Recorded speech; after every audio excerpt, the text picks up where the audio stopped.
Qui n'a jamais rêvé d'être un bichon frisé et de s'en faire une permanente? Filature. Bonjour, je m'appelle Jeanne Macken, je suis autrice-illustratrice.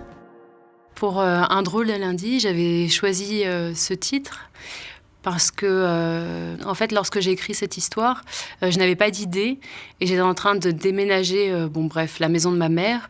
Et je suis tombée sur un carton où j'avais tous mes dessins d'enfance et je suis tombée sur un dessin qui parlait d'une petite fille qui s'ennuyait mortellement un dimanche et qui avait envie de changer de peau, de changer de vie. Et qui se disait, pourquoi pas se mettre sous la peau d'une petite fourmi et hop, elle se transformait. Ça tient en quelques dessins. C'est un dessin que j'avais fait il y a une vingtaine d'années. Mais bon, je remercie l'enfant que j'étais parce qu'il m'a donné une idée pour écrire ce livre.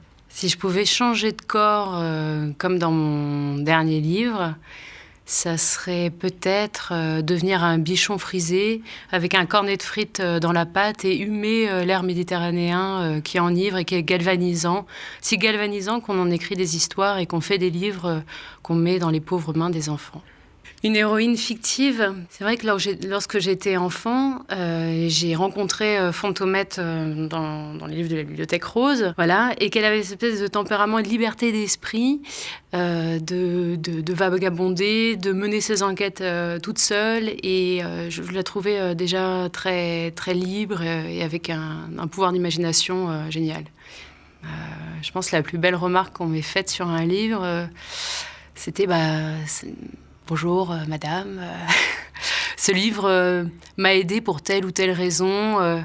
J'ai réussi à avoir mon train parce que j'ai lu votre livre, ou j'ai réussi à aller voir ma grand-mère que j'avais plus envie de voir depuis très longtemps. Ou je sais pas, il y a quelque chose qui a déclenché chez moi une autre envie, une envie de réconciliation, d'amour. J'aime que les livres, en fait, apportent des nouvelles idées, voilà. Peut-être la remarque qui m'agacerait le plus, ce serait...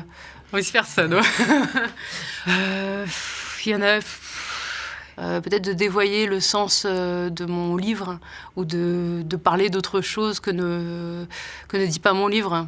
Alors, Un drôle de lundi pourrait avoir une bande originale, je dirais, peut-être de sons, de percussions, de tambours. Parfois, il y a des pages un peu disco. Je pense notamment à cette scène où elle mène une révolution avec toutes les fourmis. Et là, elle se dandine, elle y va à fond. Je pense à un gros son. Par exemple, ça me fait penser au son, je ne sais pas si vous vous souvenez, dans La nuit nous appartient. Il y a les personnages qui rentrent dans une discothèque et puis il y a un son... qui prend la tête, qui prend les yeux et tout. Je pense que ça serait ce genre de son un peu électro, un peu fort comme ça. Alors, si je n'avais pas pu être autrice, illustratrice, je pense qu'à ce moment-là, je serais en train de marcher dans les montagnes avec une barbe papa dans les mains. Mais écrire des livres, je pense que j'en ai trop besoin pour m'arrêter. Je pense que c'est un troisième poumon et il faut que je remplisse encore ce troisième poumon avant de pouvoir marcher dans les montagnes. Mais bon, est-ce que ça sera dans cette vie ou dans une autre? À voir.